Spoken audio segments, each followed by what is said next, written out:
제가 칼럼으로 지금 복 시리즈를 지금 계속 쓰고 있죠. 요 근래 와서는 이 산상수훈에 대해서 성령님이 쓰게 하시는데요. 이 복 시리즈와 연계해서 이 산상 시리즈에 관련되는 칼럼을 앞으로 2번은 더 쓰려고 그래요. 그래서요, 기도해 주시고 2번 쓰고 그 다음에 이제 칼럼 복 시리즈를 이제 끝내려고 그래요. 다음 주에도 계속해서 산상수훈 말씀 주님이 주실 것이고 그 다음 주에도 또 주실 것이고 기도하면서 우리 기대해 봅시다.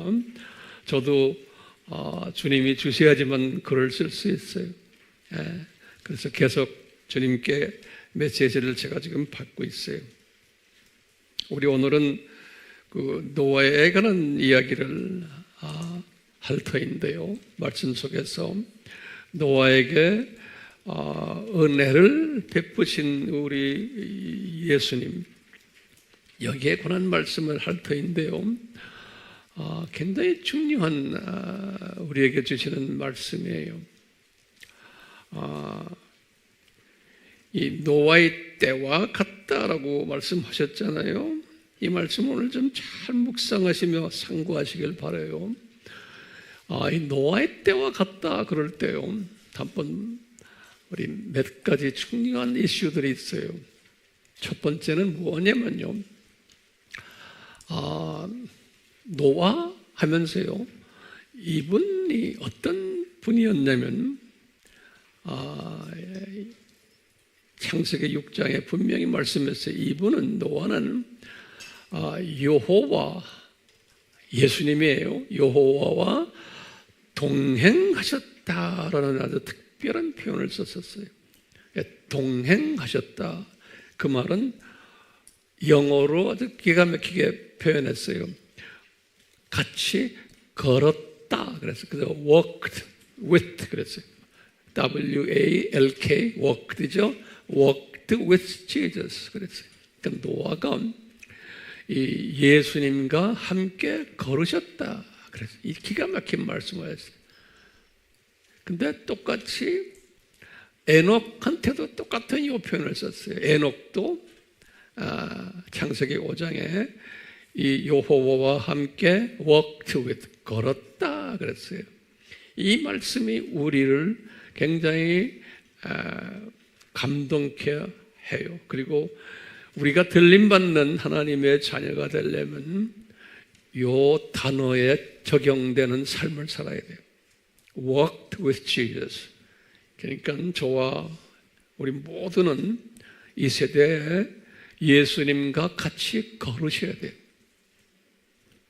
이런 분들이 들림받는 분이에요. 그러면 여러분들이 저에게 이제 물을 거예요. 황 목사님, 예수님과 같이 걷는다는 뜻이 뭘까요? 이거 우리가 좀 해결해야 돼요. 이제 노아의 때를 가만히 보세요. 노아의 때 예수님과 같이 걷는다. 노아가 걸었다. 그 8 식구가 그럴 때 여러분들 한번 가만히 생각해 보세요. 난 이걸 묵상해요. 예수님과 같이 걸었다는 뜻이 뭘까?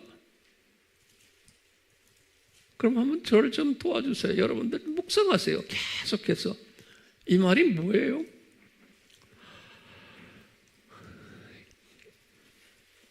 우리 시편 1편에서도 그렇죠. 복 있는 자는 이 악인의 개를 쫓지 않고 이렇게 쭉 나가다가 같이 걷지 않는다. 그래서 걷는다는 거는 생각도 같이 하고 그 악인의 생각과 같이 하고, 또는 예수님과 같이 걷는다는 건 예수님의 생각과 같이 하고 있다는 거예요. 그것도 항상 24시간. 그러면 이 노아 시대 때 예수님의 생각이 뭐였어요? 노아 시대 때 한번 고민해 보세요. 뭐예요? 예수님의 생각은, 얘들아, 곧 뭐가 온다? 홍수가 올 것이다 라는 메시지예요. 그리고는 이 홍수를 대비하라. 그래서 방주를 지어라.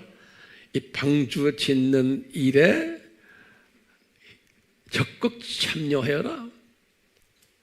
분명히 그 당시에 살고 있었던 소위 이스라엘 사람들, 하나님의 자녀들이에요. 선택된 이스라엘 사람들은 최소한 이 메시지에 동력을 했었어야 되는데 이분들이 안 했어요. 이스라엘 사람들이. 그리고는 노아의 가족들만 했어요.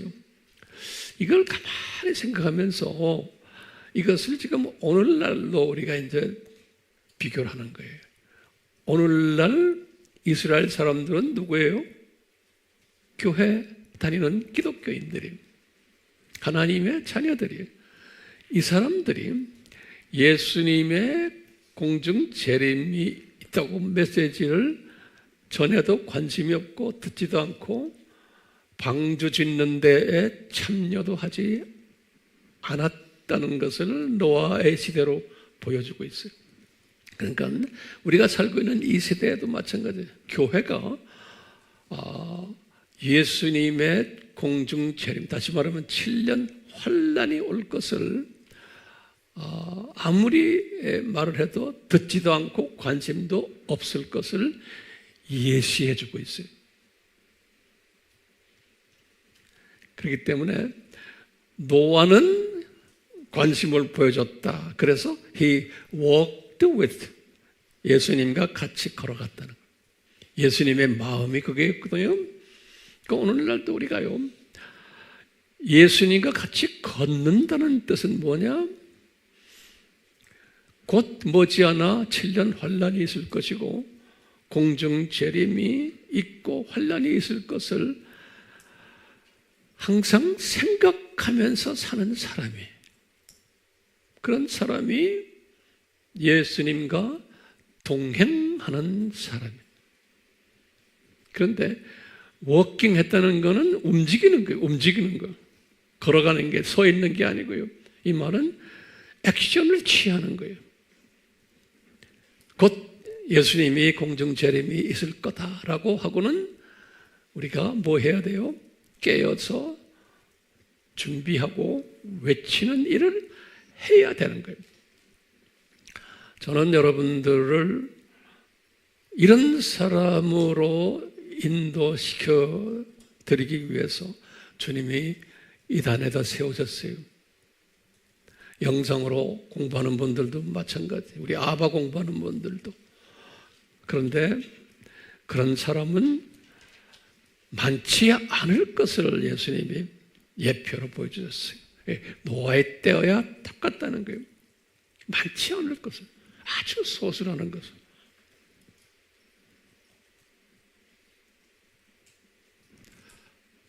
그렇죠? 그 소수 속에 들어오시기를 바라요. 이런 메시지를 아무리 전해도 제가 이렇게 보면은요, 제가 정성 들여서 성령님이 정성 들여서 글을 써라 그래서 칼럼을 썼는데요, 이렇게 쓰고 보면은 거기 댓글로 반응하는 사람은 항상 정해 있어요. 그래서 제가 이렇게 보면서 주님, 이렇게 많은 사람들이 읽지만 댓글로 반응하는 사람은 항상 정해 있어요. 왜 그렇습니까? 하면 노아의 때와 같지 않느냐 그러는 거예요. 예수님이 저한테. 그렇기 때문에 그렇게 댓글을 달아라 달지 말아라 제가 이야기할 것도 없어요. 그냥 정성 들여서 주님이 쓰게 하신 이 칼럼을 그냥 쭉쭉쭉쭉 한번 손가락으로 읽고는 그냥 말아버려요. 그리고 재미있게 쓰셨구나. 안 그러면 무슨 말인지 나 잘 모르겠다. 그냥 이래버려요. 그런 사람은 제가 볼 때 제가 보증해요. 절대로 들림 못 받아요. 제가 보증해요. 절대로. 아무리 열심히 지금 공부해도 소용없어요. 왜요? 아바 공부 열심히 가르쳐도 마찬가지예요. 지가 좋아서 가르치는 거지. 예? 정말 정말 예수님을 사랑해서 가르치는 마음이 그 속에 별로 없는 거예요. 지가 칭찬받고 지 즐거워서 하는 거예요. 아바 공부하는 것도. 왜? 댓글을 안 쓰는 걸 보면 하는 거예요. 댓글은 왜 써요? 이 말씀을 많은 사람들이 보고 듣고 참여케 하기 위해서 우리 황 목사님과 동력하는 것이 댓글이에요. 저를 혼자 두지 마세요. 저와 통역하셔야 돼요, 여러분들이. 그러면 내 이름 나가는 거 싫어서 그래요. 이름 바꾸면 되잖아요. 근데 그가 안 해. 그러면서 제가 글을 쓰면서 그래요. 주여, 이렇게 안 하는 사람들을 향해서 내가 왜 이렇게 글 씁니까? 저 안 쓸래요. 이런 말을 제 마음에 많아요. 쓰기 싫은 거예요. 왜요? 반응이 없는데. 황 목사님 고맙습니다. 저를 칭찬하라고 쓰는 게 아니에요. 근데 거기에 글 쓴 사람들 보면 하나같이 참 보면은 이뻐요. 글 쓰는 걸 보면요. 그래서 어떤 분들은 저에게 그래요. 황 목사님 교회에 그 댓글 쓰는 분들을 보면 영성이 참 높습니다.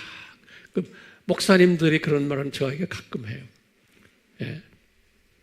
그래서 그 교회는 그런 분들로 꽉 찼네요. 그럼 속으로 내가 웃기시네. 그래요.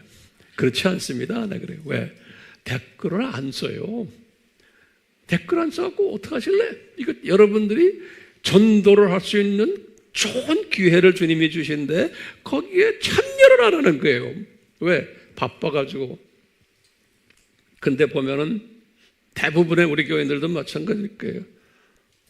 매 손바닥에 유튜브가 있으니까 유튜브에 나오는 많은 뭐 정치 이야기들, 뭐 지금 한국 정부가 어떻다, 뭐 지금 부정선거 어떻다, 뭐 세상 이야기들, 또 뭐 목사님들, 또 아주 인기 있는 목사님들, 뭐 수만 명이 들어와서 접속하는 목사님들 거 보고는 좋아서 이러고 있고, 우리 교회들도 다 그러는지 제가 알아요. 왜냐하면 예수님이 저에게 말씀하세요. 다 그러고 있단다 모두. 그러다가 이제 제가 쓴 거 잠깐 보고 또 그러고, 그러니까 관심이 집중이 안 돼 있고 여기저기 다 흩어져 있는 거예요. 그래요? 난 모르겠어요. 그런데 성령님이 저에게 그렇게 말씀하세요. 여러분들 제가 한마디 할게요. 지금 노아의 때가 어떤 때래요? 노아의 때는요, 분명히 그렇게 됐어요. 이 유대인 사회도 부패되어 있고, 그 당시의 유대인 사회도, 세상 사회는 말할 거 없고, 또 하나님의 자녀들이 혼혈 결혼을 한다고 그랬어요. 혼혈 결혼. 그래서 네피림이 나온다고 그랬어요. 다시 말하면 뭐예요? 예수님이 재림 전에도 이 혼합 사상이 가득 찰 것을 말해요. 영적으로도 지금 종교 다원주의, 지금은 교회들이 부패해져 가지고 번영신학, 기복신학, 예언신학, 지금 예수님의 재림에 관한 메시지는 없고요. 번영 이야기, 또 목사들끼리 서로 까는 이야기, 그러면 아주 신나서 수만 명이 봐요. 예? 교회들끼리 서로 까는 이야기, 예? 그런 이야기 필요할지도 모르지만 그건 예수님의 재림과 관계가 없어요. 예? 교회의 사명은 지금 오늘날은 노아의 때와 같다고 그랬죠. 예수님의 재림에 초점이 있어야 되는데 그것이 없어요. 거기에 우리 교인들도 우리 아미팀이 빠지면 안 돼요. 미혹당하는 거예요. 근데 빠졌냐 안 빠졌냐 제가 딱 얼굴 보면 어느 정도 알아요.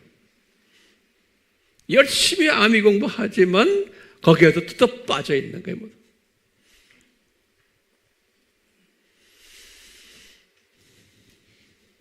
날 좀 쳐다보세요. 그러지 마세요. 그런 것은 보세요. 지금 부정선거 이야기 나오죠. 동성애 어저께 또 이야기 나오죠. 이런 것들. 그래서 우리 교회 목사님들이나 많은 기독교 단체들이 이걸 위해서 기도하고 또 길거리에 나가서 데모도 하고 지금도 하고 있어요. 왜 아미교회는 안 합니까? 그러면 제가 뭐라고 대답해요? 이런 것들이 있게 되어 있어요? 안 있게 되어 있어요? 예수님 오시기 전에 있게 되어 있는 거예요. 제 말 들으세요? 노아 시대 똑같았어요. 있게 되어 있는 거예요. 그리고 예수님이 분명히 이런 것이 있을 거라고 그랬어요. 그래야 안 그래요? 그리고 예수님이 분명히 이런 것이 있을 텐데 이런 것을 없애기 위해서 기도해라. 없애기 위해서 나가서 데모해라. 그 세미나 해라. 이렇게 하지 않았어요. 그냥 그런 것이 반드시 있을 거라고 그랬어요. 그러면서 뭐라 그랬어요? 잘 견디라. 그리고 우리 알다시피 깨어있으라. 그 다음에 준비해라. 외쳐라. 그랬잖아요. 그러니까 하나의 이것이 지금 뭐예요? 제가 항상 이야기했죠. 하나의 신호탄이고 경고등이고 뭐예요? 촉진제고 이것인 거예요. 그러니까 더 열심히 우리는 NK 사역해야 되고 더 열심히 지금 일본 사역해야 되고 더 열심히 지금 선교 사역을 하라고 그러는 거예요. 그런 하라고 우리에게 주시는 하나의 신호탄인 거예요. 촉진제고 이것을 없애려고 뛰지 말아라는 거예요. 그러면 없애려고 뛴다고 해서 없어져요?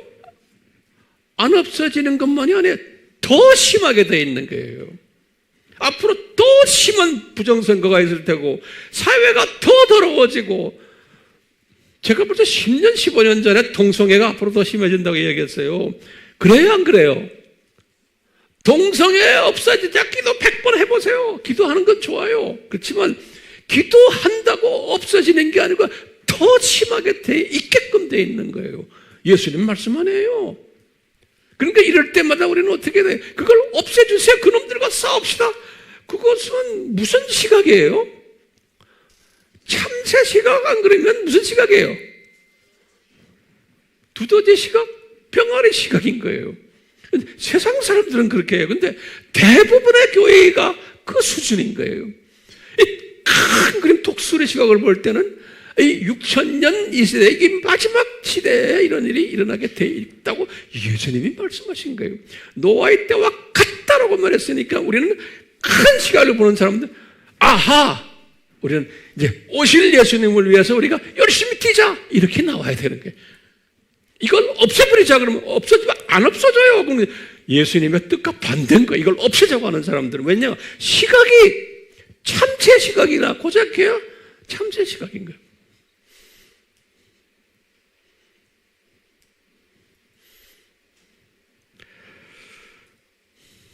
그런데 노아는 어떤 분의 은혜를 받아서 시각이 어떤 시각이 됐어요? 독수리 시각이 된 거예요. 똑같이 저도 우리 모두가 다 이 독수리 시각자가 됩시다. 그러면 그 나라와 그 나라, 하나님 나라가 저 세상, 이 세상, 저 세상이 보이기 시작하는 거예요. 됐어요? 네. 이게 기도한다고 이 악이 없어지면 얼마나 좋아요? 안 없어져요. 더 심하다고 그랬잖아요. 그러니까 우리는 기도를 그걸 없애자고 기도하면 그건 헛기도하는 거예요. 우리는 무슨 기도를 해야 돼요? 주님의 뜻을 이루는 일에, 그러니까 예수님이 곧 오신 여기에 우리가 초점을 맞추고 기도를 해야 되는 거예요. 우리 물질 바치는 것도 마찬가지예요. 됐어요? 제 설교 이걸로 끝나겠어요. 네. 이런 의미에서 오늘 우리 노아, 그분이 받으신 그 은혜, 우리도 받아야 되는데요. 오늘 그 노아의 베푸신 은혜가 어떤 은혜였는지 다시 한번 구체적으로 오늘 말씀 속에서 한번 같이 공부합시다. 아멘. 예, 감사해요. 주님, 감사해요. 저희들에게 이 시대 분별력을 주시되 우리에게 독수리 시각을 허락해 주셔서 주여, 하나님 나라가 저 세상, 이 세상, 저 세상이 큰 하나님의 나라인 것을 한눈으로 볼 수 있는, 그리고는 이 세상 7,000년이 무엇인지를 다시 한번 우리가 재확인하는 그런 우리가 되도록 은혜 베풀어 주시옵소서. 예수님의 이름으로 기도드리옵나이다. 아멘.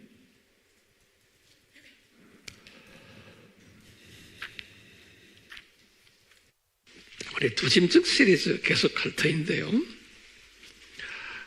이 노아에게 베푸신 우리 예수 그리스도의 은혜, 이 은혜를 우리도 받아야 되겠다라는 간절한 소원을 가지고 제가 이 자리에 오늘 섰습니다. 굉장히 중요한 이슈들을 가지고 제가 최선을 다해서 성령님의 도우심으로 말씀을 나누려고 그래요. 은혜라는 단어예요. 은혜라는 이 단어는 어떤 분들이 사용하는 단어인가요? 소위 알메니안주의 분들이 사용하는 단어예요. 안 그러면 칼빈주의 사람들이 사용하는 단어예요. 칼빈주의 분들이 사용하는 단어예요. 은혜라는 단어는요. 왜냐하면 이 은혜라는 단어는 성부 하나님과 예수님이 일방적으로 우리에게 베푸는 호의예요. 호의, favor, 호의. 이것이 은혜예요. 일방적으로예요. 그렇기 때문에 우리의 선한 행위 때문에 이 은혜를 베푸시는 것이 아니고 이 하나님이 일방적으로 베푸시는 호의예요. 일방적으로. 그렇기 때문에 이제 이것을 우리는 하나님의 주권이다 이런 말씀 표현. 하나님의 주권이다. 그러니까 하나님의 주권적 일방적 차원에서 우리에게 은혜를 베푸신다 그랬어요. 다시 말해요. 알메니안주의 크리스천들은 대부분의 크리스천들이에요. 크리스천들이 한 70~80%가 알메니안주의 사상을 가지고 있는 기독교인들, 하나님의 자녀들이에요. 이분들은 우리가 선한 행동을 했기 때문에, 내가 노력했기 때문에, 또는 내 자유의지를 긍정적으로 발휘했기 때문에 은혜를 베푸신다라고 보는 사고방식이에요. 그런데 이 칼빈주의 사람들은 아니다. 이것은 나의 어떤 행위로 의해서 은혜 베푸시는 게 아니고 이분의 주권적인 일방적 이분의 생각으로 그냥 일방적으로 베푸시는 거다는 거예요. 엄청난 차이가 있어요. 바울도 한때는 알메니안주의적인 사고를 갖고 계셨어요. 초창기에는. 그러다가 이제 이분이 로마서를 쓰실 때, 그러니까 주후 57년이에요. 이분이 35년에 개종했으니까 22년 후에 개종하시고 그러면서 이제 예수님을 열심히 섬기면서 선교도 열심히 하면서 초창기에는 이분도 다 이 알메니안적인 사고를 가지고 계셨어요. 그러니까 제가 말하는 건 알메니안주의 사고가 나쁘다는 게 아니에요. 대부분의 기독교인들이 이 사상을 가지다가 주님 나라에 가세요. 다 천국에 가세요. 천국에 올라가셔서 이분들이 느끼기를 이게 인간의 선한 행동에 의해서 움직인 것이 아니었구나라는 건 그때 가서 이제 깨닫게 돼요. 이분들은. 어쨌든 이런 바울도 이런 사상을 가졌다가 로마서를 쓰시면서 이분이 이 생각을 조금 정리가 됐어요. 이 생각이. 그래서 이제 이분 보면은 이 로마서의 1장에서부터 쭉 해서 8장까지는 알메니안주의 사상을 가진 분들에게 쓰신 글이라 보시면 되겠어요. 이제 그러시면서 이제 9장부터 시작을 해서 쭉 나머지를 보면은 거기에다 플러스 이것은 하나님의 주권 사상이 또 거기에 보탬이 됐다라는 것을 설명하는 것이 9장부터예요. 근데 칼빈주의가 이제 그때부터 시작이 돼요. 그래서 이제 9장에서 그 유명한 그 하나님의 주권을 세 예화를 들어요. 알다시피 우리 야곱과 에서의 예화, 또 모세와 바로왕의 예화, 그리고는 토기장이의 예화를 드셨어요. 그러면서 내가 일방적으로 은혜 베풀 자에게 내가 은혜 베풀고, 또 그럼 뭐냐면 자비 베풀 자에게 자비 베푼다는 거예요. 내가 일방적으로, 너희들이 잘나서 못나서가 아니네. 그러면서 이제 이분이 이것을 이제 출애굽기 33장 19절을 인용하면서 로마서 9장 15절에 이렇게 말씀하셨어요. 우리가 알다시피 예수님이 마태복음 20장 15절에는 이런 말씀하셨어요. 제자들에게 내가 내 것을 가지고 내 뜻대로 하는데 왜 말이 많으냐? 이런 말씀도 하세요.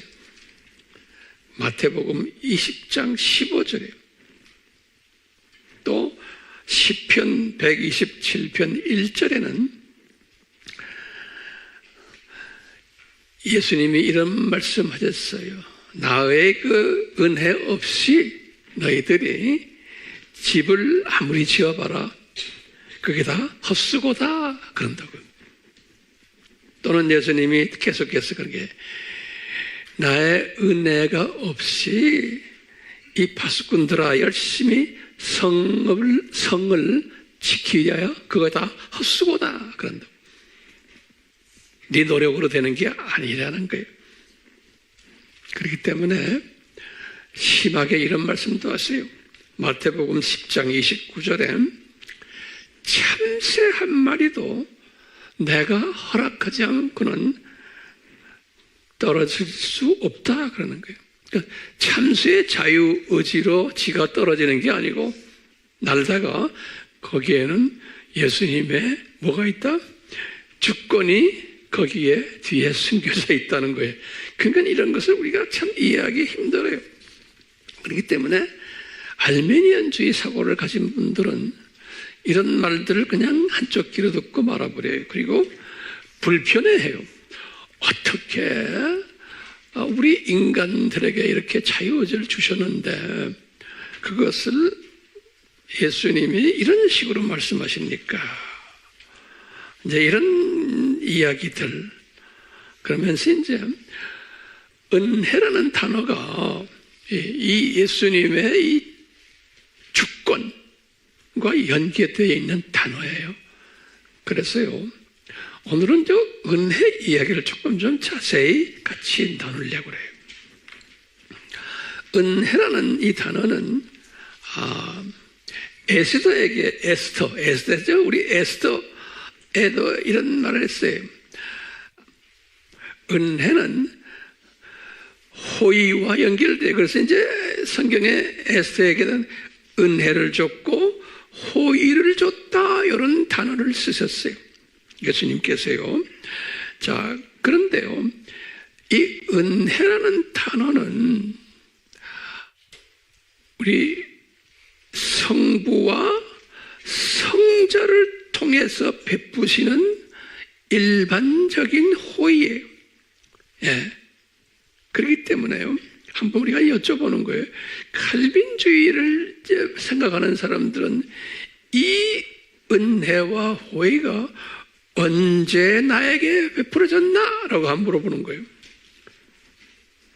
이 호의를, 그러니까 은혜와 호의는 grace and favor예요. favor. 이것이 나에게 주어졌는데 언제 이것이 주어졌나? 라고 할 때 이 예정적 칼빈주의적 사고를 가진 분들은 이걸 언제라고 봐요? 이걸 언제라고 보냐면요, 내가 어머니 태에서 형성되기 전이다 라고 보는 거예요. 기가 막힌 개념이에요. 그래서 예레미야 1장 5절 또는 갈라디아서 1장 15절 바울도 내가 어머니 태에 있었을 때 이미 이 은혜와 호의를 내가 이미 받았다. 갈라디아서 1장 15절이에요. 그러면서 이제 로마서 8장에서 뭘 강조하냐면 예지, 미리 아셨고 예정하셨다. 예정을 강조를 해요. 로마서 8장 29절에. 그러니까요, 우리 지금 이렇게 말하는 이 예정론자들은 시각이 무슨 시각이에요? 제가 여쭤볼게요. 우리 시각이 창세전 내가 모태에서 형성되기 전에 이미 이런 사람으로 예지되고 예정되었구나라는 사상을 가진 거예요. 그냥 무슨 시각? 독수리 시각이에요. 멀리를 보는 거예요. 그리고 지금까지 쫙 내가 그래서 이만큼 됐구나. 앞으로는 어떻게 될 것이 다라기까지 보는 이 독수리 시각을 가진 사상을 가진 분이 예정적 시각을 가진 사람들입니다. 그런데 이 알메니안적 시각을 가진 기독교인들은 소위 두더지, 병아리, 참새 시각이에요. 이런 걸 믿지 않고 내가 지금 내 의지를 발동해서 선한 행동을 하니까 이렇게 해주신다라고 보는 거예요. 내 주변만 이렇게 보는 거예요. 자, 그렇기 때문에요. 이 같은 기독교인이지만 여기서 이제 중요한 이슈가 있어요. 같은 기독교인이지만 이 예정적 차원을 아무리 말해도 죽으라고 말해도 그것을 수용 못하는 사람이 있어요. 또 어떤 분은 초신자인데도 그 이야기를 해주면 금방 수용하는 사람이 있어요. 그러면 우리가 어떻게 이것을 해석해요? 저분은 이런 독수리 시각 후보자구나. 그렇게밖에 볼 수가 없네요. 어떤 사람은 평생을 신앙생활하고 열심히 해도 이 예정적 차원을 소화를 못해요. 그러니까 인정을 못해요. 네. 그러면 어떻게 해야 돼요? 이걸로 서로 다투면 안 되죠? 어떻게 해야 돼요? 이분은 요 정도구나 라고 다시 말하면 알메니안주의 크리스찬으로 살다가 최선을 다하며 살다가 피곤하죠. 그런 삶을 사는 사람은 피곤하지만 어째 이렇게 살다가 이 삶을 이렇게 살다가 주님 나라에 가시겠구나. 이것을 바울이 로마서에서 12장에서 깨달아서 뭐라고 그랬어요? 분량이라는 단어를 썼어요. 분량. 그러니까 같은 하나님의 자녀들인데 분량이 다르다는 거예요. 그것을 은혜를 담는 그릇이 다르다. 이렇게도 설명할 수 있어요. 분량이 다르다는 것은 로마서 12장 3절에서 8절에 그런 말을 썼어요. 담는 그릇이 다르다 하는 건 디모데후서 2장 20절에서 21절에 바울이 유언으로 자기 영적 아들 디모데에게 말씀하신 거예요. 네. 그러면 질문이 있는 거예요. 왜 이렇게 하나님의 자녀들을 다르게 왜 창조하셨나요? 다시 말하면 그러면 우리 대답은 간단하죠. 하늘나라 저곳은 계층사회이기 때문이다 그러는 거예요. 네. 그렇기 때문에 같은 크리스천인데 이제 거기 하나하나 적어서 제가 말이 좀 빠르죠? 같은 크리스천인데 이 관이 달라요. 관. 그러니까 모든 사물을 보는 관이 달라요. 거기 몇 가지 좀 적어보세요. 같은 크리스천인데 같은 신앙생활을 열심히 하는데 같은 교회 다니는데 같은 성경 공부를 하는데 관이 다른 거예요. 어떻게 다른가? 첫째는 세계관이 달라요. 관도 달라요. 물질 관도 다르고, 또 성공 관도 다르고, 믿음 관도 다르고, 가정 관도 달라요. 같은 크리스천인데, 같은 장소에서 예배를 드리는데, 왜 그럴까요? 한 사람은 이 알메니안적 사고로 모든 사물을 보고 말씀을 듣고 공부하는 사람이, 이런 사람하고 이 예정적 측면으로서 하나님의 주권적 측면에서 보는 사람과 이 사물을 보는 관이 다른 거예요. 좋다 나쁘다 이야기 제가 하는 게 아닙니다. 그건 사람마다 다 달라요. 자, 그러면 이 노아는 어떤 사람이었나요? 노아는 저기 노아를 딱 보면서요, 이 노아에 대해서 설명한 게 그 유명한 믿음장, 히브리서 11장이에요. 히브리서 11장 7절에 7, 히브리서 11장 7절에 노아가 어떤 분인가라고 설명했어요. 우리식으로 말하면 노아는 독수리 시각자였어요. 이분은 이 예수 그리스도의 은혜와 호의를 받은 자였어요. 이것을 우리가 어떻게 알 수 있는가? 이분은요, 장차 120년 후에 홍수가 일어날 것을 미리 보았던 사람이에요. 이 홍수라는 게 뭐냐면, 좀 이따 제가 설명했지만, 우리가 지금 이 7년 환란을 홍수로 생각하시면 돼요. 이제 앞으로 우리 7년 환란. 그러니까 이 환란이 있을 것을, 지금 우리가 지금 앞으로 올 7년 안에는 불의 환란이, 그렇죠?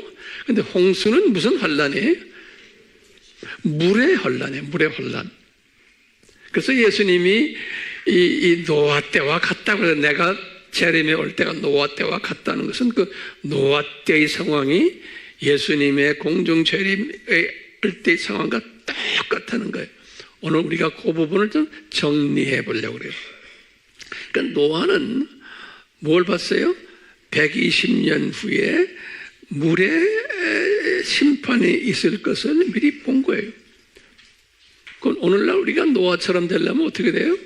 앞으로 예수님의 공중 재림이 있고 7년 환란이 있을 것을 미리 보아야 되는 거예요. 노아처럼. 보기만 하면 안 되죠. 노아는 뭐 했어요? 그래서 방주를 짓는 준비를 계속 한 거예요. 똑같이 우리가 이제 7년 환란이 있다는 것을 올 것을 아는 사람은 이제 우리가 준비를 해야 되네. 그래서 예수님께서 뭐라고 그랬어요? 잘 견뎌라, 깨어 있어라, 준비하라, 외쳐라.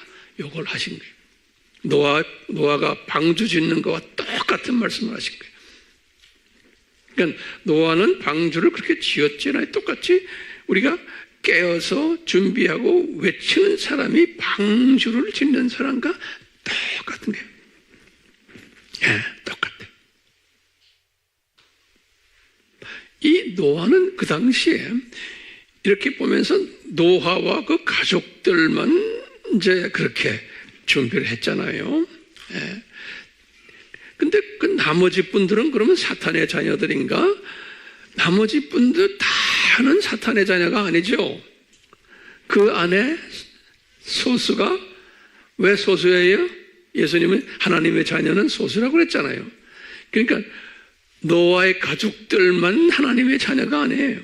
그분들은 분명히 하나님의 자녀지만 소위 지금 말하면 들림받는 신부감의 하나의 예표로 보여졌지만, 노아 시대에도 하나님의 자녀들이 많았어요. 그 안에 노아 시대에도. 근데 그분들은 어떻게 됐어요? 그분들은 방주에 안 들어갔죠. 왜 안 들어갔어요? 이분들은 왜 안 들어갔어요? 이 방주 짓는데도 관심이 없었고 뭐예요? 제가 지금 말한 노아 시대의 하나님의 자녀들. 노아 시대 그 사람들은 나중에 언제 구원받았어요? 예수님이 십자가에 죽으시고 3일 동안 음부에 내려가서 그게 아브라함의 품이죠. 우리 다 공부했죠? 아브라함의 품 내려가서 이분들 구원해서 낙원으로 보냈어요.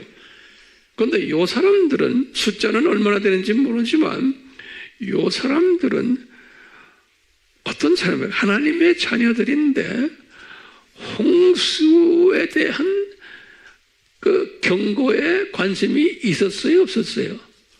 없었어요. 똑같이 오늘날 보세요. 지금 이제 불의 심판이 있을 텐데, 불의 재앙이 있을 텐데, 7년 환란 같은 크리스찬인데 오늘날 이 7년 환란에 대한 경고의 말씀에 관심이 없는 분들이 그런 분들 꽤 많을 거예요. 왜? 꽤 많게 돼 있어. 왜? 노아 시대에 보니까 노아의 8 식구만 관심이 있었고 나머지 분들은 다 하나님의 자녀들이지만 관심이 없었어요. 그래서 그분들은 어디로 내려갔어요? 아브라함의 품으로 내려간 거예요. 지옥이 아니에요. 그렇다가 나중에 예수님이 그분들을 살려서 낙원으로 올려보냈어요. 우리 그건 다 아는 이야기죠. 다 공부했죠, 우리가요. 아브라함의 품에 대해서 공부했죠. 그러니까요, 이 노아 시대에 노아와 그 가족은 어떤 시각을 가졌을까요? 그 당시에 분명히 이런 시각을 가졌을 거예요. 아하, 이 세상이 악하구나. 지금 노아와 노아의 가족들이에요. 그리고는 아하, 이 세상이 혼혈 결혼하는 세상이구나. 지금 내가 지금 노아 때를 이야기합니다. 또 무슨 생각할게요? 아하, 이 혼혈 결혼에서 나온 그 자녀들을 네피림이라고 그러는구나. 네피림이란 말은 뭐냐면 이 영어는 fallen one, 다시 말하면 타락한 자들이구나. 그러니까 사탄의 자녀들이구나. 그 말이 네피림이란 뜻이에요. 네피림이란 뜻이요. 영어로는 fallen one. fallen이라는 건 타락이에요. 원은 그런 존재들. 그 의미가 네피림이라고 그래요. 근데 이 네피림들이 덩치들이 컸구나. 자이언트라고 그래요. 자이언트. 이 말은 뭐냐면 이분들이 자이언트라는 것은 그 당시에 용사들이죠. 다시 말하면 권력도 있고 재물도 있고 명예도 있는 사람들이구나라는 말이 네피림이라는 뜻이에요.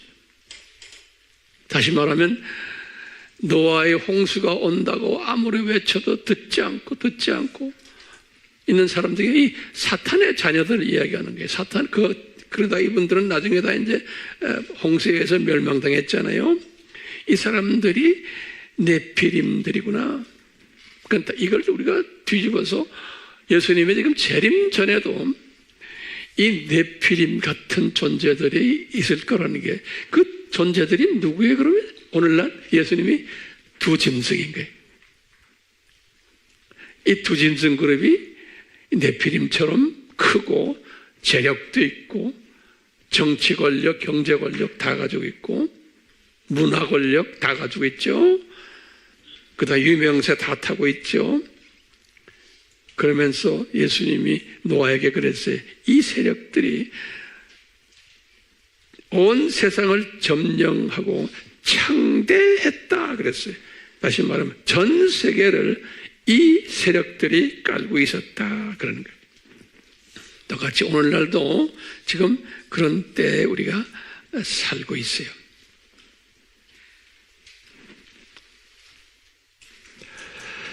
자, 오늘 이 말씀 이제 한번 정리가 됐나 모르겠어요. 조금 도움이 돼요?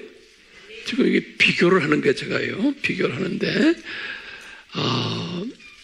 한번요, 예수님께서 노아를 어떤 사람으로 부르셨나요? 지금 이런 특별한 은혜를 받은 분이에요. 첫 번째는 노아를 보고 뭐라고 불렀냐면요, 창세기 6장 9절이에요. 노아야 너는 의인이다 라고 불러요. 의인. 노아를 보고요, 창세기 6장 9절에. 그럼 내가 이제 성경을 이렇게 보다가요, 그러면 다른 분은 의인이 아닌가라고 이제 좀 한번 또 질문을 제가 한번 던져봤어요. 그랬더니 성경에 보니까요, 이 에스겔에게 말씀하신 걸 보니까 에스겔서 14장 14절이에요. 또는 16절, 18절, 20절 거기에 보면은 구약 때 예수님이 의인이 세 사람이 있다 그렇게 거기 기록돼 세 사람. 누구냐면 첫째는 노아가 의인이다 그래요. 이제 에스겔에게 말한 거예요. 그 다음에 다니엘이 의인이다.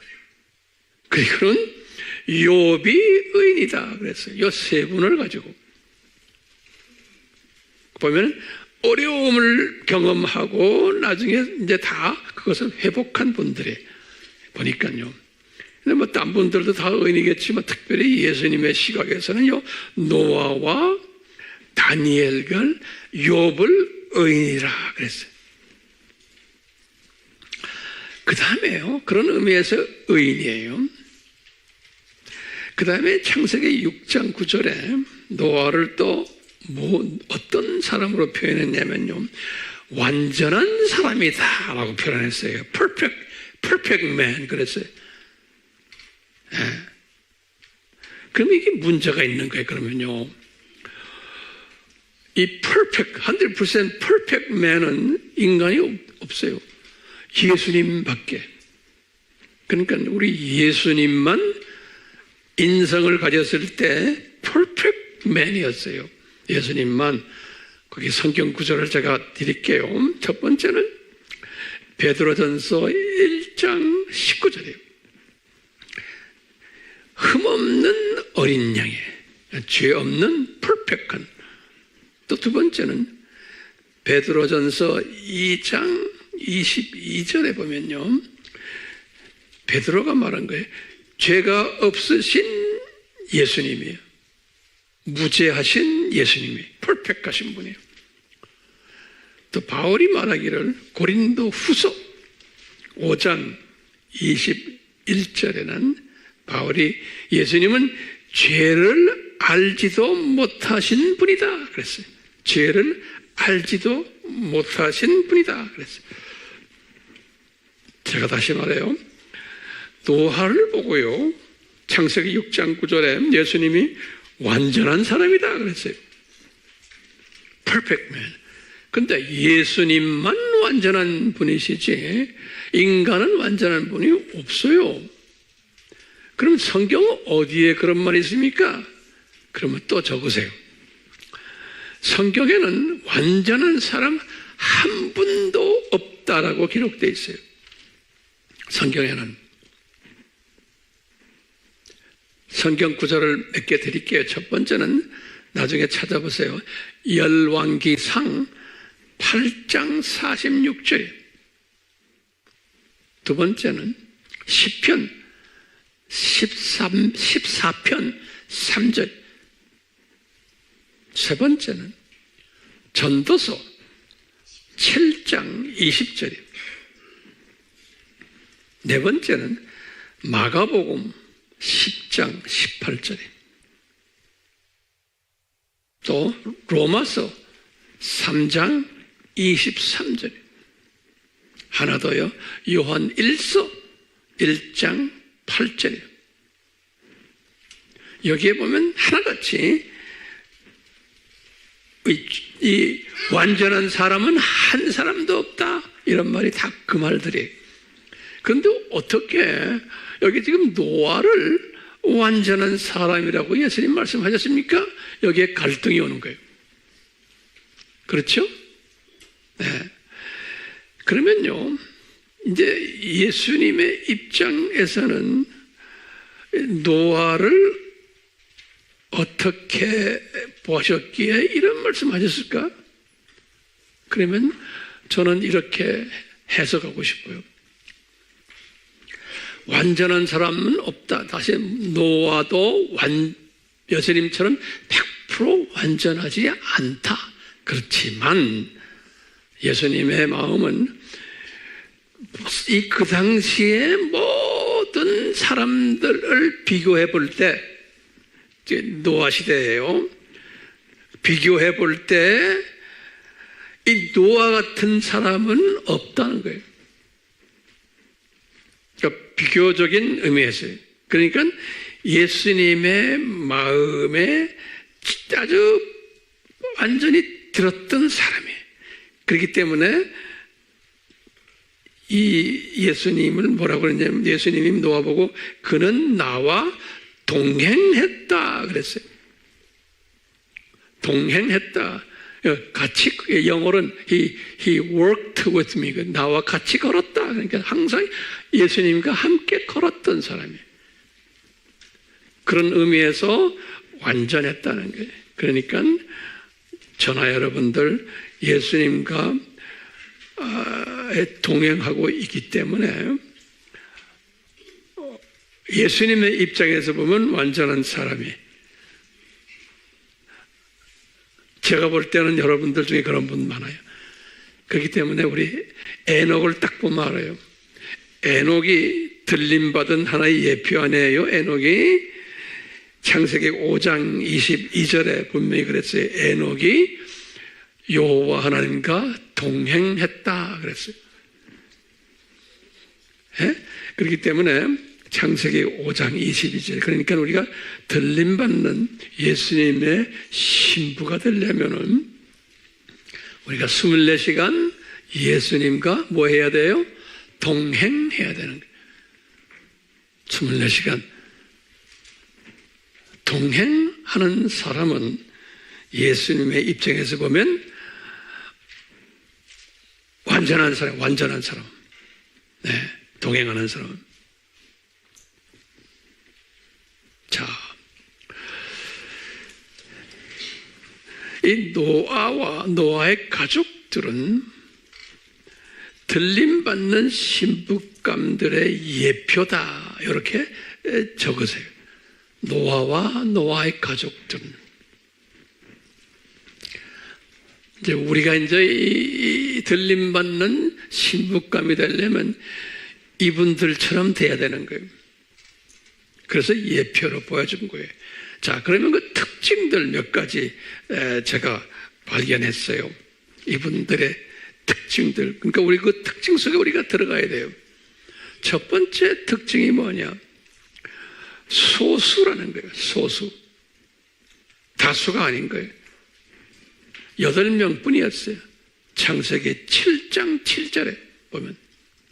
그게 첫 번째 특징이에요. 두 번째 특징은 뭐냐? 은혜와 호의를 받은 자들이, 은혜와 호의를 받은 자들이, 창세기 6장 8절에. 세 번째는 뭘까요? 의인이라는 칭호를 받은 자들이, 의인, 창세기 6장 9절에. 네 번째는 완전한 사람이라는 칭호를 받은 자들이, 창세기 6장 9절에.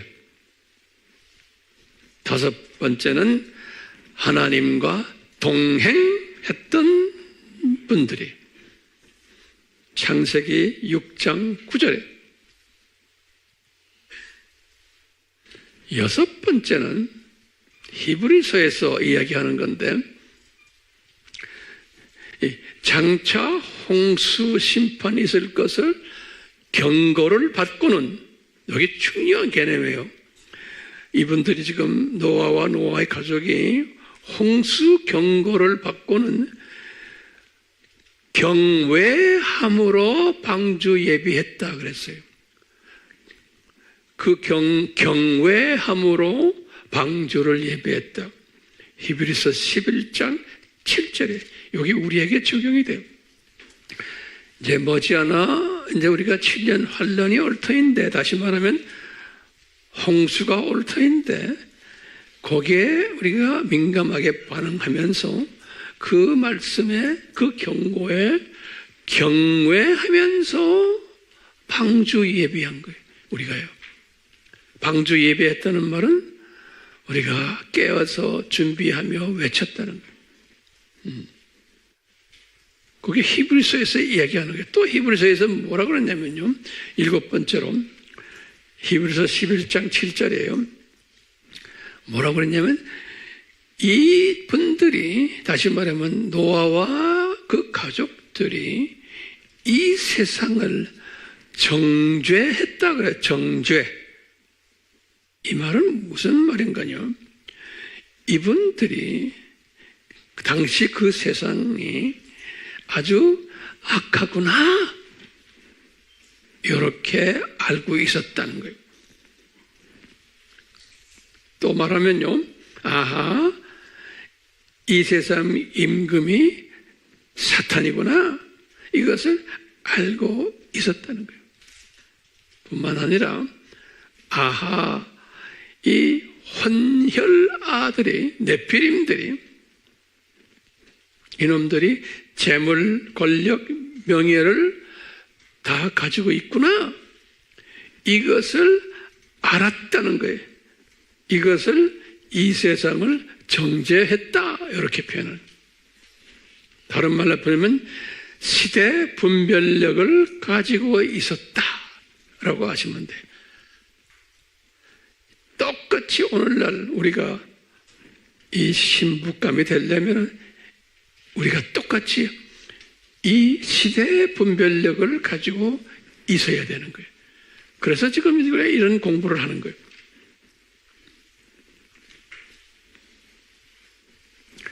그리고는 히브리서 11장 7절에 계속해서 한마디를 더 했어요. 8번째로, 이러기 때문에 노아와 노아의 가족들이 의의 상속자가 되었다. 그래서 righteousness, 의의 상속자가 되었다. 그래서 다른 말로, 요새 말로 표현하면 예수님의 신부들이 되었다. 그래서 천년왕국 때 통치자들 되었고, 신천신지 때 통치자들이 되었다. 그리고는 마지막으로 이 특징이, 중요한 특징이 하나 있어요. 굉장히 중요한 특징인데요, 이 9번째예요. 이 노아와 노아의 식구들이 방주에 들어갔어요. 방주에 딱 들어갔는데, 들어가서 7일이 있은 후에 홍수 물들이 땅에 가득 찼다고 그랬어요. 창세기 7장 10절에. 중요한 장이에요. 자, 보세요. 요 말 잘 보세요. 지금 요 패턴이 굉장히 중요해요. 방주에 이 식구들이 들어갔어요. 그 말은 우리 식으로 말하면 뭐예요? 우리가 들림 받았다는 소리. 됐어요? 그렇게 하세요.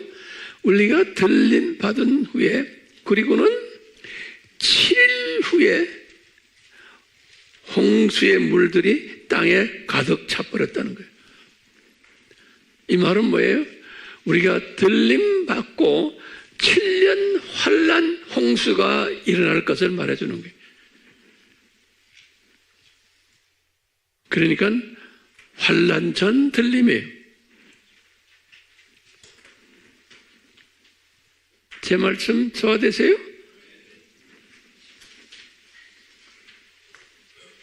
그리고는 40일, 왜 40일 동안 왔나요? 그러니까 완전히 다 멸망시키기 위해서 그런 거예요. 완전 멸망시키기 위해서 40일. 그래서 산 위까지 올라간 거예요, 물이. 7일 후에라는 단어가 참 신기한 단어예요. 창세기 몇 장 몇 절이에요? 7장 10절이에요. 됐어요? 자, 다음부터 또 중요한 이야기들이 좀 따라와요. 제가 이 노아의 홍수를 묵상하면서 제가 깨달은 걸 여러분들에게 지금 나누는 거예요. 그 다음에 더 중요한 이슈가 또 하나 있어요. 무슨 이슈냐면요, 우리 여호와 예수님이 이 땅 위에 사람들을 지었었음을 생각하면서 후회하셨다 그랬어요. 이 지금 창세기 6장 6절에. 근데 이게 지금 심각한 거예요. 어떤 한 분이 댓글에다도 요 질문을 던졌더라고요, 저한테. 목사님, 어떻게 여호와 예수님이 후회하십니까? 이거 굉장히 중요한 질문이고 중요한 이슈예요. 이 문제 해결받아야겠죠? 그래서 하나하나 노트에 좀 적어보세요. 이게 지금 성경마다 이 표현을 달리했어요. 첫째, 킹 제임스는 영어로 뭐라고 써놨냐면, 킹 제임스는 우리가 킹 제임스 하면 굉장히 좋은 성경으로 이야기하는 분들 있죠. 킹 제임스도 제가 보면요, 잘못된 부분이 상당히 많아요. 제가 볼 때. 여기도 마찬가지예요. 킹 제임스는 후회했다는 말은 뭐냐면 repent라고 그랬어요. He repented, 과거형이에요. 이 repented란 말이 뭐예요? 보면 repent란 말이에요. 예? 이걸 회개할 때 회개하는 거 있죠? 회개하라, 재회개하라, 그럴 때 쓰는 말이 repent란 단어예요. 회개했다? 이건 말이 안 되죠? 이것을 번역가들이 후회했다 이렇게 되네요. 킹 제임스는. 그런데요, New American Standard Bible이라고 있어요. New American. 이것도 아주 보수적인, 제가 이 성경을 많이 읽는데요, New American Standard Bible은 뭐라고 썼냐면, 예수님이 He was sorry 했다 이렇게 써놨어요. 우리가 I'm sorry 하는 거죠. 이렇게 요 같은 이 부분인데 이것을 He was sorry라고 써놨어요. 그러면 이 sorry 말이 우리가 뭐예요? 에? 미안하게 생각했다 이런 뜻이에요. 그리고 좀 안쓰럽게 생각한다. 이제 영어권 사람들은 예를 들어서 나 이번에 수능 봤는데 합격이 잘 안 돼서 학교 못 들어가게 생겼어요. 그러면 영어권 사람들은 뭐냐면 I'm sorry 그런다고요. 그럴 때는 I'm sorry, 그때 I'm sorry는 뭐예요? 예? 미안하다는 말이 아니죠. 그때 같이 동정해 주는 게 안쓰럽다. 이런 의미에서의 Jesus was sorry. 이 바이블은 그렇게 써놨어요. 자, 그런데 NIV는 또 제가 보니까 NIV란 거 알죠? NIV는 그러니까 Jesus was grieved 그랬어요. grieved. grieving 한다는 건 여기 슬퍼한다는 말이에요. 슬픔. 거기다 또 슬퍼한다는 말이죠. 마음 아파하는.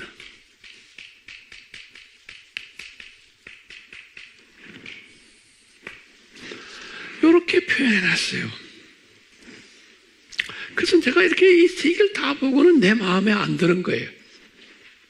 이게 지금 뭘 지금 이야기하는 게, 우리가 지금 후회한다는, 우리 한글 성경에는 후회한다고 썼죠. 이 후회를 이렇게 표현해 놨어요. 그래서 이걸 보니까 제 마음에 안 들어요. 그래서 제가 이 구약은 어느 나라 말로 되어 있어요?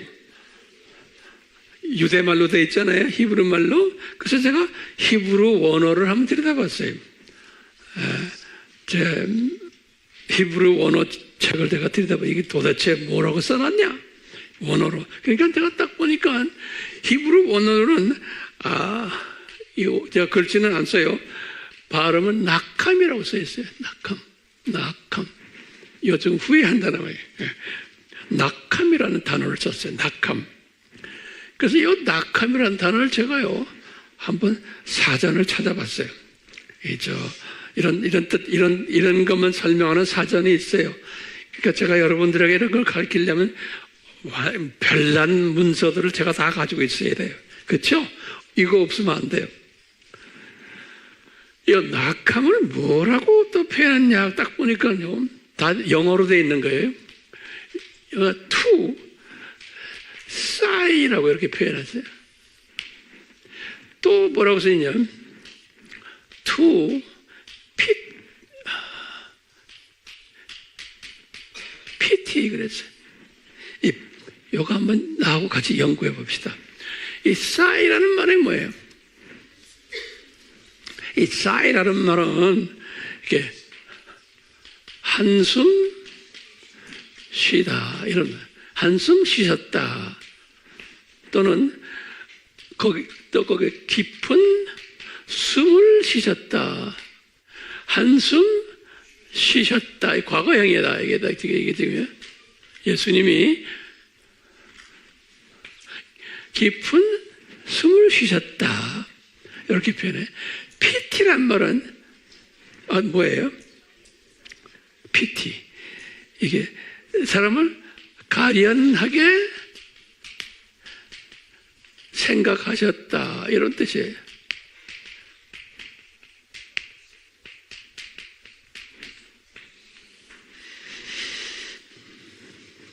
그래서 제가 이걸 딱 원어를 들여다보면서 이 낙함, 이 단어가 에서 나오는 이 to sigh, to pity 이 단어가 이게 정확한 단어구나라고 제가 깨달았어요. 다시 말해요. 뭐예요? 이 지금 홍수가 이제 내려올 때 수없는 사람들이 죽을 거 아니에요? 그 안에도 또 하나님이 예정된 자들도 같이 죽는 거예요. 근데 죽는데 이분들은 죽어서 지옥 간 게 아니고 어디에 아브라함의 품으로 갔고 나머지 분들은 지옥으로 내려간 거예요. 그러니까 예수님의 입장에서 보면서 이 지금 일을 이렇게 일어나는 것을 보면서 이분이 후회한 게 아니죠. 그 한국 우리 성경이 그렇게 되어 있는 게 그 킹 제임스가 그런 식으로 또 써놨어요. 근데 낙함이란 단어가 예수님이 그걸 보고 깊은 한숨을 한번 쉬시고 그분의 마음이에요. 그렇죠? 또 가련하게 생각도 하시고 그렇지만 이 창조 목적 학교의 하나의 과정 속에서 이런 과정이 반드시 있어야 되기 때문에 그런 거예요. 됐어요? 그러면요, 이 후회라는 이 단어, 저기다 노트에 적으세요. 예수님은 절대로 후회하시는 분이 아니에요.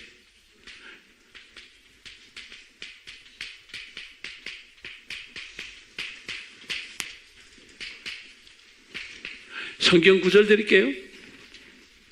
예수님이 절대로 후회하시는 분이 아니세요. 성경 구절 4개를 드릴게요. 하나, 첫 번째 민수기 23장 19절에 두 번째 사무엘상 15장 29절이에요. 또 세 번째로 사무엘상 15장 29절, 세 번째로 말라기 3장 6절이에요. 네 번째로 야고보서 1장 17절이에요. 그렇기 때문에 후회라고 번역한 것은 잘못된 번역이에요. 됐어요?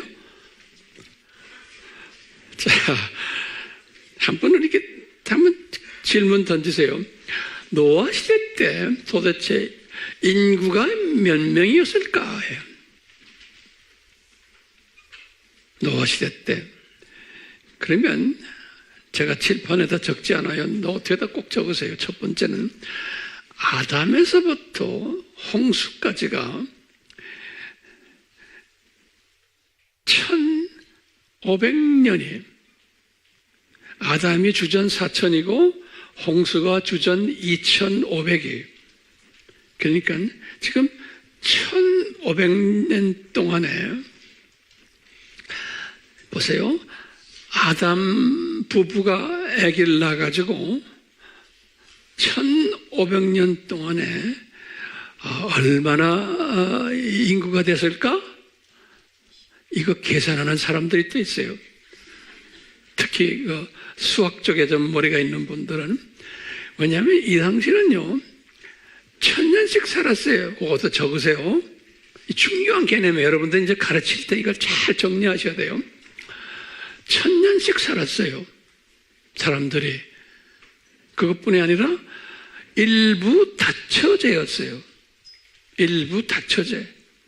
그렇기 때문에 인구가 기하급수적으로 늘어났을 걸로 보는 거예요.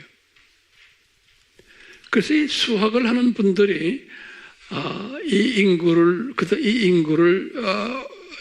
발표하는 걸 제가 어떤 문헌에서, 여러 문헌에서 봤어요.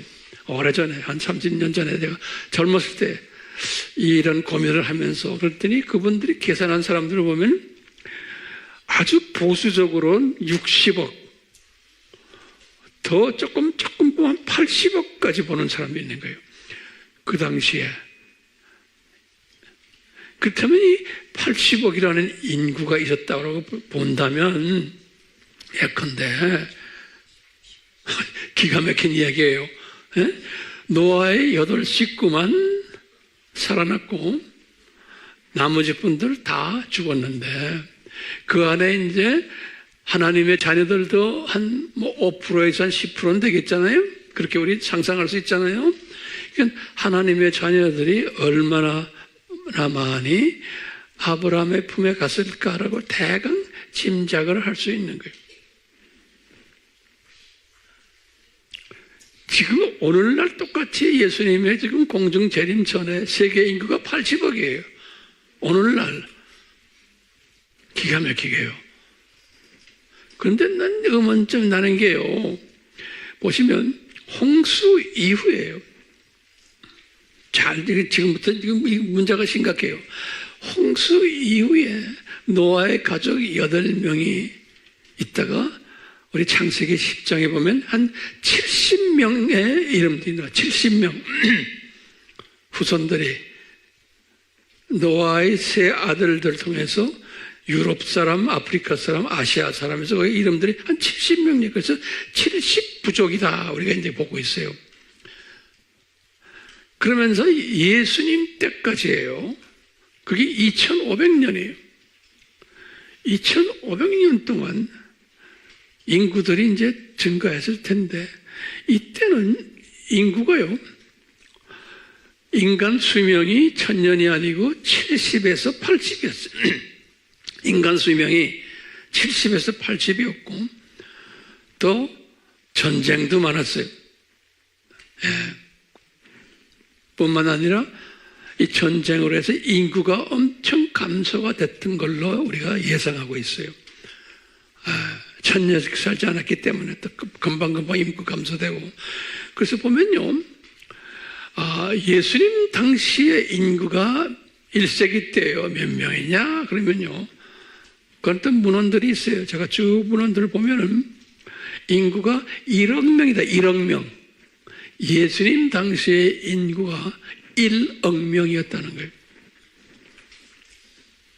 그러다가 이제 쭉 나가다가 한 500년 후에 한 3억 정도 되고 쭉 해서 나가다가 20세기에 들어와 가지고 그때까지만 약 한 20억이었는데 20세기에 들어와 가지고 지금 100년 사이에 80억이 된 거예요. 인구가요. 그런 이야기는 우리가 과거에도 제가 많이 했어요. 이런 측면에서 보면요, 나머지 부분은 여러분들이 스스로 상상하시길 바라요. 다시 말하면 노아의 홍수 때 인구 숫자가 만만치 않게 많았다는 것을 그냥 생각하고 계세요. 꽤 많았다는 거예요. 그리고 예수님 당시에는 1억 명이었다라는 걸요. 자, 그런데 아브라함의 품에 가는 건 여러분들 따로 공부하시길 바라요.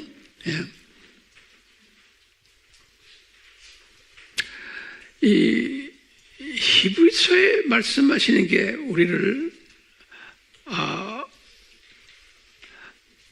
가르쳐주고 또 우리 아브라함의 품에 이야기할 때요. 아브라함의 품 이야기를 베드로가 했잖아요. 베드로전서 3장 19절에서 20절이에요. 베드로 전서 3장 19절에서 20절인데 거기 보면은 이런 말이 써 있어요. 이제 19절은 예수님이 아브라함의 품 감옥에 들어가서 거기 있는 영들에게 복음을 전했다. 그런 말이 19절이에요. 그리고는 20절에 보면 우리가 좀 신경 좀 써야 되는 말씀이 거기 20절에 있어요. 거기다 뭐라고 써놨냐면 그들은, 지금 베드로가 말하는 거예요.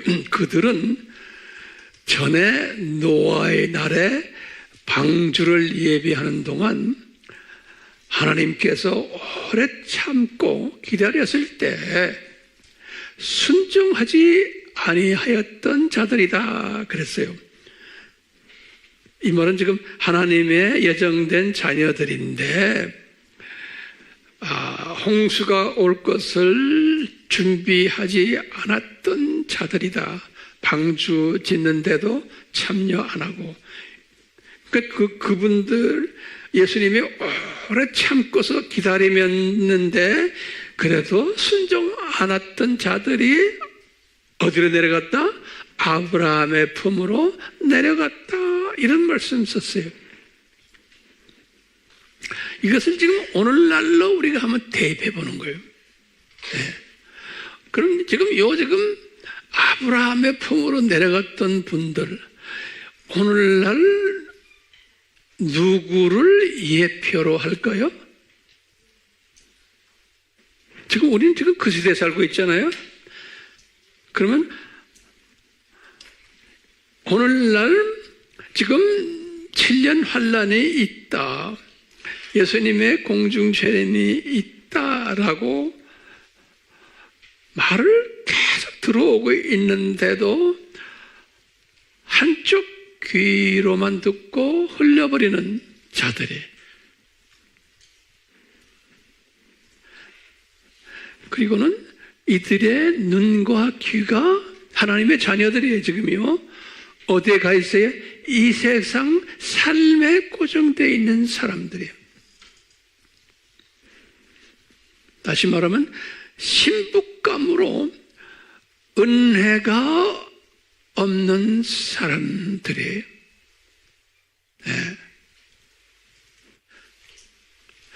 그걸 우리가 어떻게 알 수 있나요? 하고 한번 집어 던져보는 거예요. 그러면 오늘날이에요. 지금 이제 홍수 직전 시대예요. 오늘날 교회들이 불순종하는 것을 보면 알 수가 있어요. 오늘날 교회들이, 다시 말하면 이 재림 설교를 안 하는 거예요. 목사들이 불순종해요. 안 해요. 관심이 없어요. 신학자들이 안 해요. 선교사들이 안 해요. 장로들도 안 해요. 그럼 왜 안 합니까? 한 목사님 라고 질문 던지면은 우리가 뭐라고 대답해야 돼요? 이분들은 은혜가 다르기 때문에 그러는 거예요. 은혜의 분량이, 시각이 다르기 때문에 그런 거예요. 같은 하나님의 자녀들인데, 세 번째는 종말론이 다르기 때문에 그런 거예요.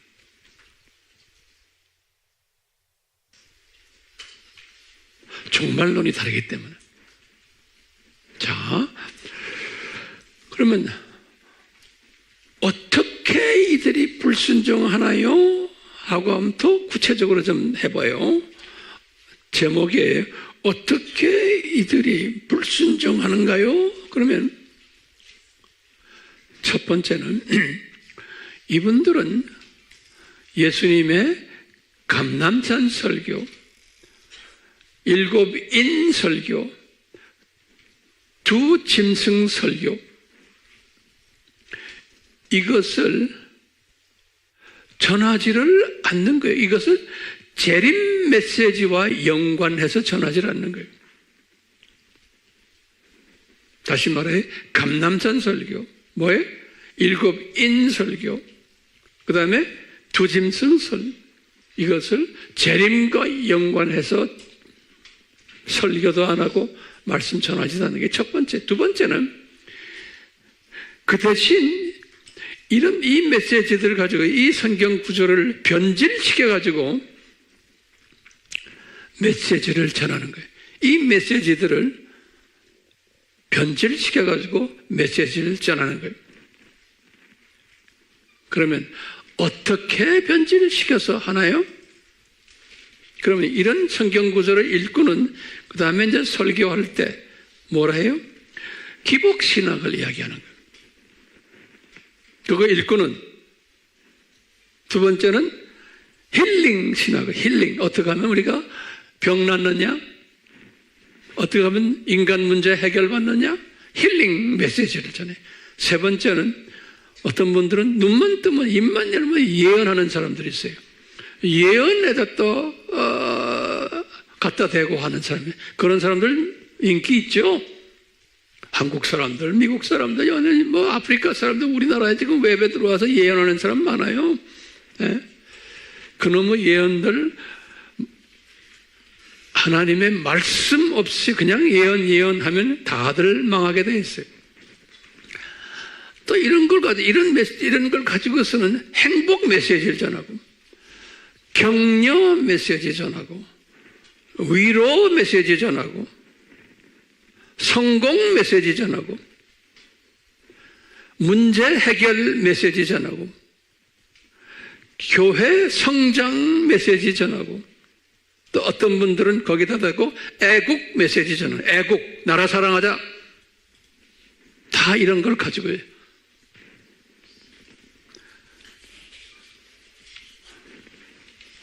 이런 분들은 그러죠. 나라가 망하면 교회도 없어진다. 그러니까 나라를 우리 위해서 기도합시다. 당장 해야 되죠. 그렇지만 그 나라는 다 예수님의 창중에 있어요. 이스라엘 나라도 마찬가지예요. 예수님의 제자들도 이 나라가 빨리 로마 제국에서 해방되기를 원했어요. 그래서 예수님이 승천하시기 직전에 너희들 이제 기다려라. 내가 성령 세례를 줄 테니 너희들은 나가서 이제 열심히 복음 전해라. 그럴 때 제자들이 뭐라고 생각한지 아세요? 사도행전 1장 6절과 7절에 아하, 우리 이스라엘 나라를 독립시키시려고 예수님이 우리 보고 성령 세례 받으라 그러는구나. 그래서 오순절 날 기다리라 그랬구나. 이렇게 생각했다는 거예요. 이스라엘 나라를 독립시켜주기 위해. 그분들도 다 애국자들이에요. 예. 이 큰 그림을 보지 못하는 거예요. 다시 말하면 참새 시각이나 두더지의 병아리 시각자들은 애국이에요. 그렇지만 독수리 시각자들은 전 세계를 애국으로 보는 거예요. 꼭 내 민족만이 아니에요. 주님께서는 이스라엘이라는 나라를 애국하는 그분들에게 주후 70년의 나라를 완전히 없애버려 버렸어요.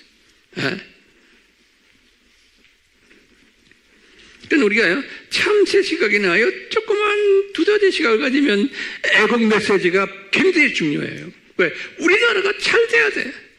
그런데 예수님은 꼭 우리나라만 잘 되는 게 아니에요. 주님은 뜻이 돼서 우리나라를 둘로 딱 갈라놨어요.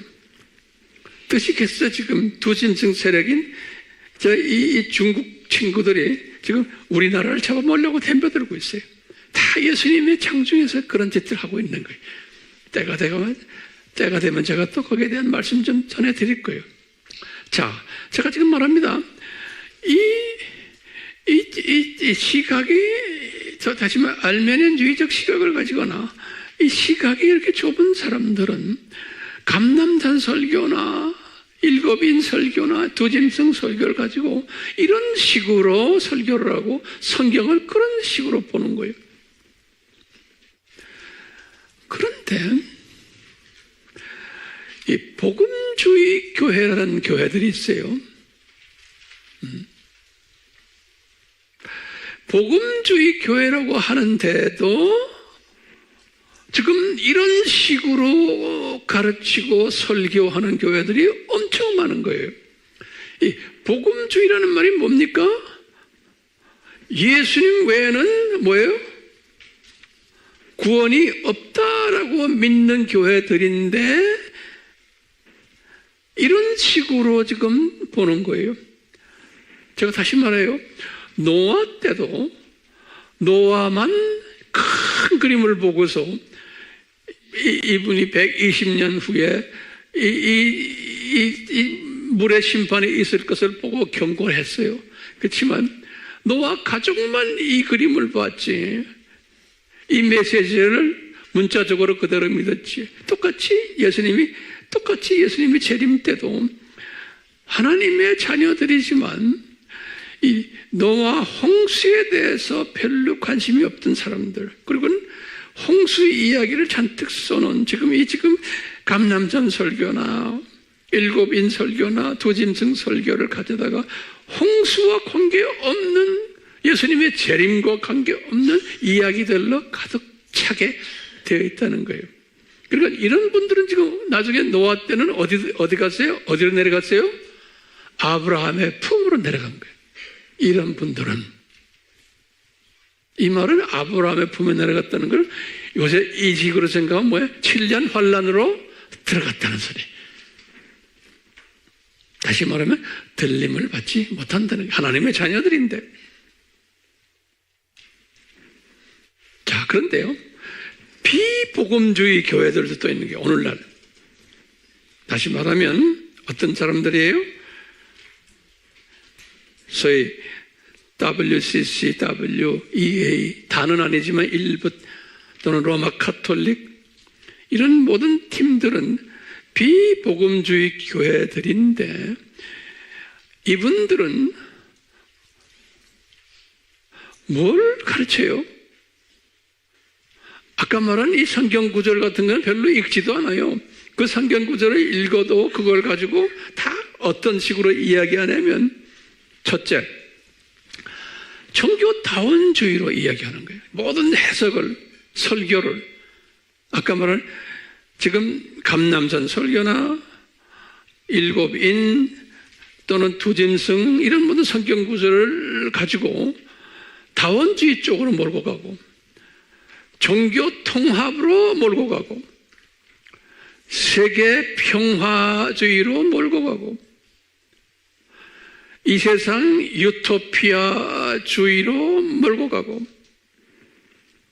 또는 신세계 질서주의로 몰고 가고 또는 인본주의로 몰고 가고 또는 인권주의,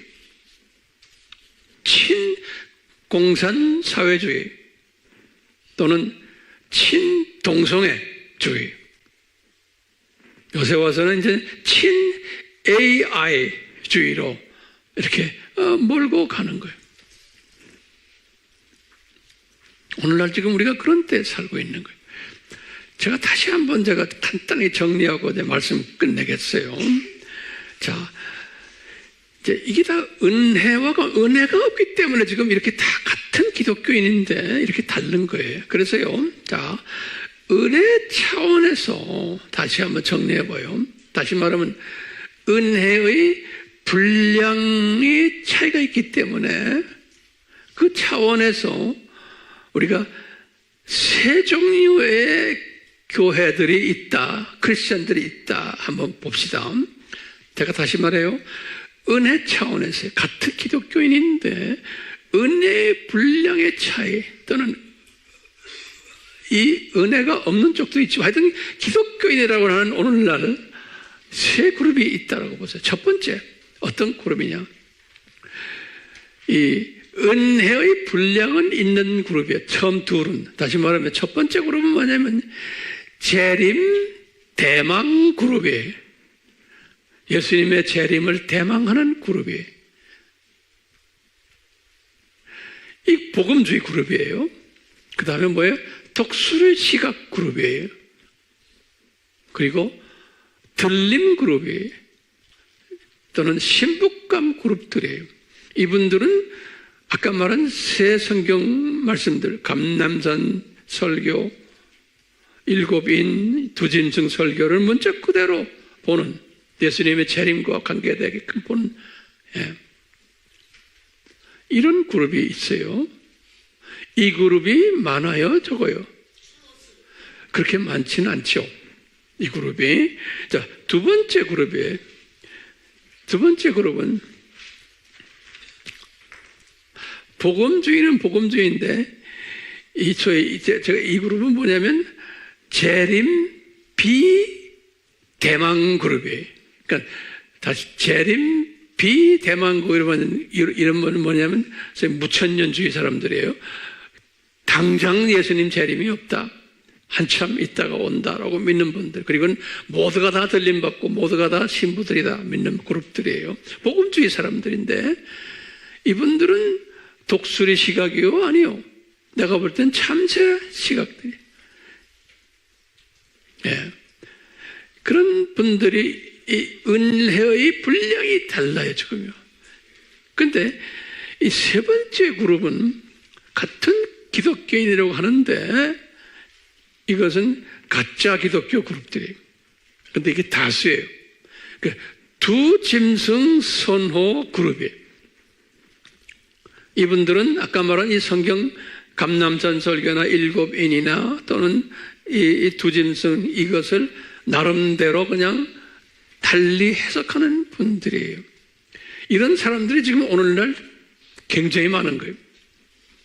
그러니까 노아 때와 똑같아요. 그러니까 이게 첫 번째 그룹은 노아 가족으로 생각하시면 되고, 두 번째 그룹은 어떤 그룹일까요? 이것은 아브라함의 품으로 내려갔던 분들로 생각하시면 되겠어요. 그 다음에 세 번째 그룹은 다 지옥 간 그룹들이에요. 그렇기 때문에 오늘날 우리가 지금 이 세 그룹들이 이게 지금 공존해 있는 시대에 우리가 지금 살고 있다고 저는 보고 있어요. 이런 분별력을 고취시켜 드리기 위해서 제가 이 설교를 지금 하는 겁니다. 자, 그러면 질문이에요. 우리 AMI는 어느 그룹에 속하는가? 그러면 분명 첫 번째 그룹에 속하지만 저는 이렇게 생각해요. 이 첫 번째 그룹의 안에 속하려고 은혜를 강구하는 그룹이라 이렇게 보면 되겠어요.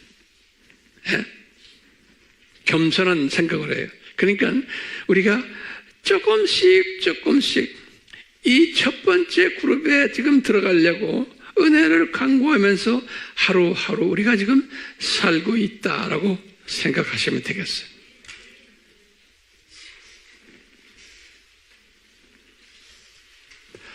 자, 그러므로 우리 AMI는 어디에 가야 되는지, 어느 그룹에 들어가야 되는지를 아는 팀들이에요. 우리가 지금 조금씩 발을 거기에 디디고 있어요. 그렇기 때문에 우리는 자랑할 것도 없어요. 또 주변 사람들을 정죄할 수도 없어요. 판단할 수도 없어요. 왜 그래요? 우리는 은혜로 이 그룹 속에 지금 들어가고 있기 때문에 은혜로. 예수님이 일방적으로 베푸신 은혜로. 그렇죠? 그렇기 때문에 우리는 우리와 은혜의 분량이 다른 분들을 그냥 안아주고 사랑해주고 위에서 기도해주고 이런 일을 할 수밖에 없어요. 그렇지만 주님께서 특별히 우리에게 특별히 이렇게 은혜 주셨기 때문에 제가 이런 좀 쉬운 설교가 아니에요. 이런 어려운 노아 시대와 관계되는 은혜 설교를 할 때 이 설교를 소화하고 수용하는 사람들을 주님이 보내주셔서 이 자리에서 우리가 오늘도 같이 은혜를 나누고 있는 이것이 정말 제가 볼 때는 이건 기적 같아요. 제가 이런 메시지를 어느 교회에 가서 전할 수 있어요? 못해요. 그렇기 때문에 어떤 교회나 어떤 팀들이 목사님 강사로 오셔서 한번 저희들에게 말씀 전해 주십시오 하면 저는 될 수 있으면 안 가요. 왜 안 가겠어요? 거기 있는 분들이 지금 두 번째, 세 번째 그룹들이 많은데 그분들에게 제가 할 말이 없어요. 잘못 말했다가 욕만 먹어요.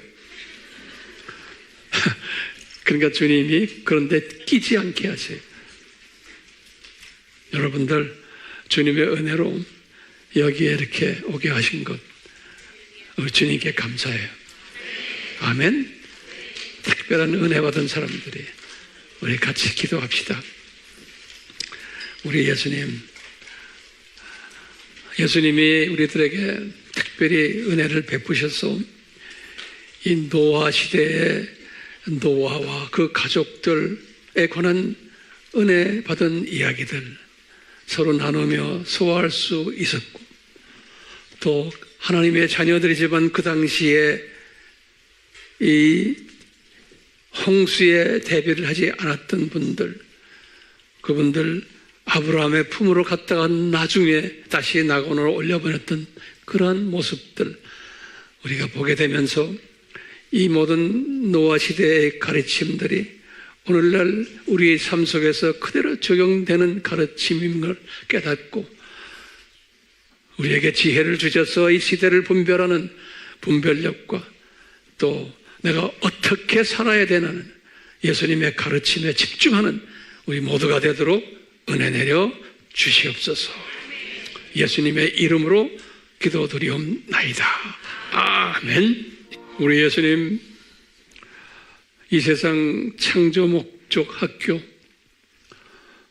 우리 학생들에게 창조 목적의 절대성과 중요성을 교육시키기 위해 이 노아의 홍수 사건을 역사 속에서 보여주시고 이것이 또한 예수님의 공중 재림전에 일어나야만 하는 하나의 예표로 우리에게 설명해 주셨습니다. 그럴 때마다 예수님이 우리에게 이 중요성과 절대성을 가르쳐 주시기 위해서 많은 사탄의 팀들 또 심지어 하나님의 자녀들까지도 불순종하고 이분들이 고생하는 그 장면을 우리가 보아오고 있습니다. 예수님께서 우리들에게 이 교육 과정 속에서 고생하는 이 모든 사탄의 자녀들과 또 하나님의 자녀들 이 모습을 보시면서 하신 말씀 여기에 보니까 낙함 이렇게 말씀하셨습니다. 예수님이 이분들이 고생하는 모습을 보시면서 깊은 숨을 쉬시고 한숨을 쉬셨습니다. 그리고 가련하게 생각했습니다 하는 그 표현 우리가 잊지 않게 해 주시옵소서.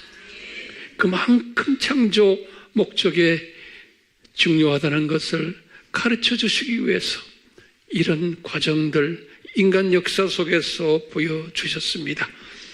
주님 사랑하는 자는 창조 목적이 얼마나 중요한을 깨닫고 그 목적에 충실하는 자들 되게 해주시고, 성령님 은혜 베풀어 주셔서 우리 모두가 다 예수님을 제일 사랑하는 수직 계명을 가장 사랑하는 자들 되도록 은혜 주시기를 바랍니다. 이 은혜 주시기를 저희들은 믿고 있습니다. 성령님 도와주시옵소서. 예수님의 이름으로 축원하옵나이다.